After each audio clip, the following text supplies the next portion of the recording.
Swastika, sebuah simbol yang sederhana namun kuat, telah menghiasi peradaban manusia selama ribuan tahun.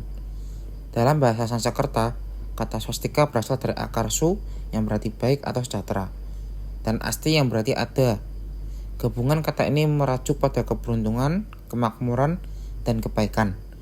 Simbol ini berbentuk salib dengan 4 lengan membengkok membentuk sudut siku-siku dan ditemukan dalam artefak dari berbagai budaya di seluruh dunia. Dalam agama Hindu, swastika merupakan lambang suci yang melambangkan harmoni kosmik, keberuntungan, dan perlindungan dari energi jahat. Simbol ini digunakan dalam upacara keagamaan, dekorasi rumah, bahkan dalam ritual sehari-hari. Dalam Buddhisme, swastika sering dilihat dari dada patung Buddha atau pada artefak kuno sebagai lambang keabadian dan pencerahan.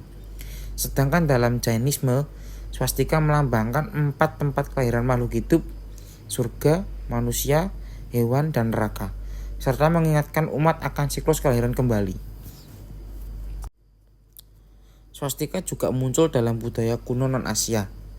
Artefak dari Yunani, Romawi, dan bahkan suku-suku asli di Eropa dan Amerika Utara, sehingga memperlihatkan penggunaan swastika sebagai simbol kesuburan, matahari, dan kekuatan alam. Di berbagai tempat, simbol ini digunakan tanpa konotasi ideologis, melainkan sebagai ekspresi seni dan spiritualitas. Penggunaan swastika oleh Nazi menodai simbol ini di mata dunia. Setelah Perang Dunia II, banyak negara melarang penggunaan swastika karena dianggap menyebarkan kebencian. Namun, ironi besar terjadi. Makna spiritual dan budaya dari swastika dalam tradisi Asia seolah terlupakan atau bahkan ikut dicurigai. Padahal akar sejarahnya jauh lebih tua dan damai dibandingkan penggunaannya dalam konteks Nazi. Namun, pada awal abad ke-20, makna sakral ini mengalami pergeseran drastis. Partai Nazi di Jerman di bawah kepemimpinan Adolf Hitler mengadopsi swastika dalam versi berwarna hitam yang diputar 45 derajat di atas latar putih dan merah sebagai lambang ideologi mereka. Nazi mengklaim bahwa swastika melambangkan ras Arya murni dan menjadikannya simbol supremasi rasial. Sejak saat itu, swastika di Eropa dan negara-negara barat mulai diasosiasikan dengan kekejaman, penindasan, dan genosida.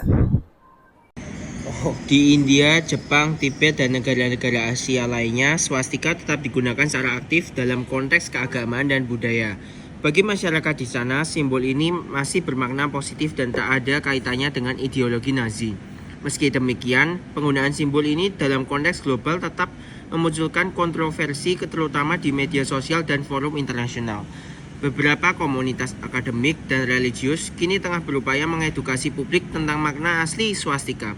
Di Amerika dan Eropa, sejumlah museum dan lembaga budaya mulai membedakan antara swastika dan Hakenkreuz, nama Jerman untuk versi Nazi dari simbol tersebut. Tujuannya adalah mengembalikan pemahaman publik pada akar historis dan filosofis dari simbol swastika yang telah digunakan selama lebih dari 5.000 tahun. Penting bagi kita untuk memahami bahwa makna suatu simbol dapat berubah tergantung konteks budaya dan sejarahnya. Swastika adalah contoh nyata bagaimana satu lambang bisa melintasi peradaban sebagai simbol kedamaian, lalu terdistorsi menjadi lambang kebencian. Dan kini sedang diupayakan untuk direhabilitasi makna aslinya.